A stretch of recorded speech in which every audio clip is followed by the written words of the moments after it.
आजादी के बाद के दशकों में देश में जो व्यवस्था बनी, जो सोच रही, उसमें यही भावना प्रधान थी कि सरकार सब कुछ अपने कब्जे में रखे।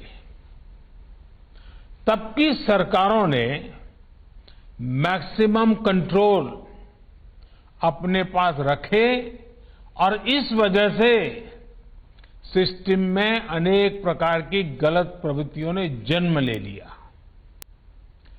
मैक्सिमम कंट्रोल चाहे वो घर में हो, परिवार में हो या फिर देश में, मैक्सिमम डैमेज करता ही है। इसलिए हमने देशवासियों के जीवन से सरकार के दखल को कम करने को एक मिशन के रूप में काम लिया है। हमने सरकारी प्रक्रियाओं को सरल बनाने के लिए निरंतर प्रयास किए। मैक्सिमम गवर्नमेंट कंट्रोल के बजाय मिनिमम गवर्नमेंट, मैक्सिमम गवर्नेंस पर फोकस किया। साथियों, आप सभी इस बात के भी साक्षी हैं कि देश के नागरिकों को सशक्त करने के लिए किस तरह ट्रस्ट और टेक्नोलॉजी पर विशेष बल दिया गया है। आज देश में जो सरकार है वो देश के नागरिकों पर ट्रस्ट करती है, उन्हें शंका की नजर से नहीं देखती है। इस भरोसे ने भी भ्रष्टाचार के अनेकों रास्ते बंद किया है। इसलिए दस्तावेजों की वेरिफिकेशन के लेयर्स को हटाकर करप्शन और अनावश्यक परेशानी से बचाने का रास्ता बनाया है। डिजिटल टेक्नोलॉजी से जन्म प्रमाण पत्र से लेकर पेंशन के लिए जरूरी जीवन प्रमाण पत्र तक सैकड़ों सुविधाएं बिना बिचौलियों के डिलीवर की जा रही है। ग्रुप सी और ग्रुप डी की भर्तियों से इंटरव्यू खत्म किया तो गरीब और मिडिल क्लास को करप्शन के दबाव से मुक्ति मिली है। गैस सिलेंडर की बुकिंग से लेकर टैक्स से जुड़ी प्रक्रियाओं तक ऑनलाइन और फेसलेस प्रक्रियाएं उन लंबी लाइनों से मुक्ति दे रही हैं जो भ्रष्टाचार का बहुत बड़ा जरिया रही है। साथियों, ट्रस्ट और टेक्नोलॉजी से एफिशिएंट गवर्नेंस और ईज ऑफ डूइंग बिजनेस पर क्या असर हुआ है, ये आप सभी भली भांति जानते हैं।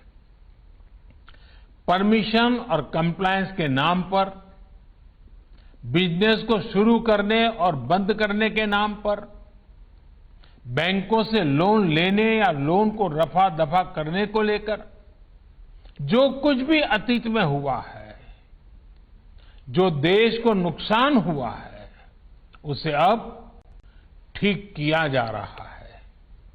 बीते सालों में सैकड़ों ऐसे पुराने कानूनों के जाल को हमने साफ किया है और आज की चुनौतियों को देखते हुए सख्त नए कानून भी देश को दिए हैं। हजारों कंप्लायंस और भांति भांति के एनओसी, तरह तरह की परमिशंस के नाम पर करप्शन का कैसा खेल चलता था, ये आपसे बेहतर कौन जानता है। बीते सालों में हजारों कंप्लायंसेस खत्म किए जा चुके हैं और आने वाले समय में ऐसे हजारों कंप्लायंसेस और खत्म करने का इरादा है।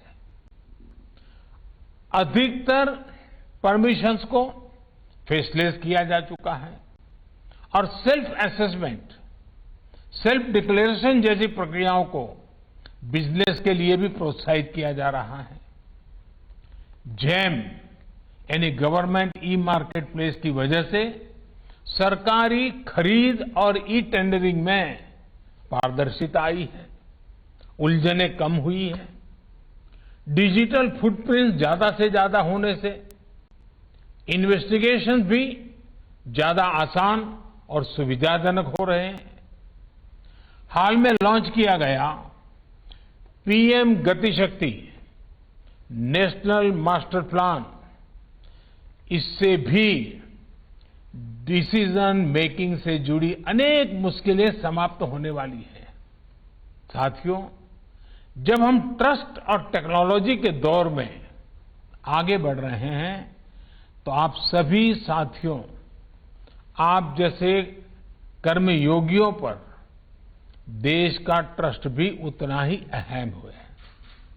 हम सभी को एक बात हमेशा याद रखनी है, राष्ट्र प्रथम, नेशन फर्स्ट हमारे काम की एक ही कसौटी है और वो है जनहित, जन सरोकार। अगर हमारे फैसले इस कसौटी पर खरे उतरते हैं तो मैं हमेशा देश के हर कर्मयोगी के पीछे पूरी मजबूती से खड़ा मिलूंगा। सरकार ने सख्त कानूनी रास्ते बनाए हैं, उनको लागू करना आपका कर्म है, लेकिन कानून की ताकत के साथ ही उचित व्यवहार के लिए प्रोत्साहित करना, मोटिवेट करना, ये भी उतना ही जरूरी है।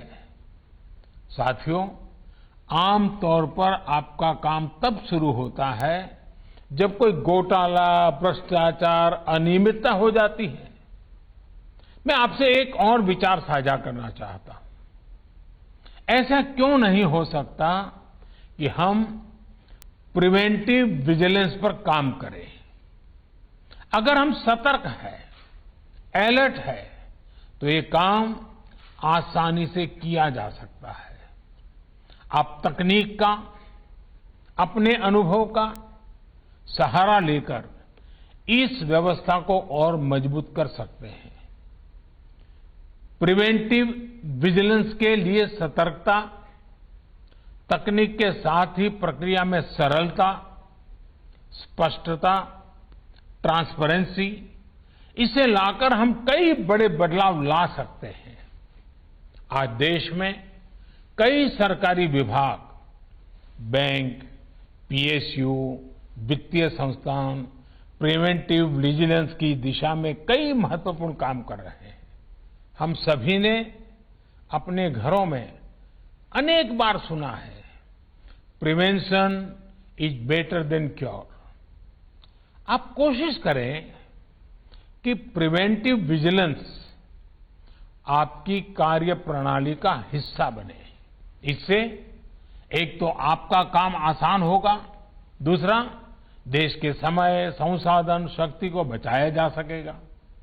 मुझे बताया गया है कि इसे देखते हुए सीबीसी ने अपनी नियमावली में कुछ सुधार किए हैं। इस रूल बुक में ई सतर्कता पर एक अतिरिक्त अध्याय जोड़ा गया है। अपराध करने वाले तो हर महीने, हर दिन नए नए तरीके खोज लेते हैं। ऐसे में हमें उनसे 2 कदम आगे ही रहना है। साथियों, आपको याद रखना है कि आपकी साझेदारी इस मिट्टी से है, मां भारती से है। देश और देशवासियों को धोखा देने वाले के लिए देश और दुनिया में कोई भी सेफ हेवन नहीं होना चाहिए। कोई कितना भी ताकतवर हो, अगर वो राष्ट्रहित के, जनहित के विरुद्ध आचरण कर रहा है तो उस पर एक्शन से पीछे हटने की जरूरत नहीं है। हमें राष्ट्रहित में अपना कर्म करते जाना है, अपने दायित्वों को पूरी निष्ठा और ईमानदारी से निभाना है। और एक बात आप सभी को याद रखनी है, आपका काम किसी को डराने का नहीं है, बल्कि गरीब से गरीब के मन मस्तिष्क से बेवजह का डर निकालना है, हिचक के माहौल को दूर करना है। भ्रष्टाचार के विरुद्ध देश की लड़ाई दिनों दिन और मजबूत हो, इसके लिए आपके प्रयास बहुत जरूरी हैं। अड़ी सोमवार से शुक्रवार शाम 6 बजे सिर्फ TV9 भारतवर्ष पर।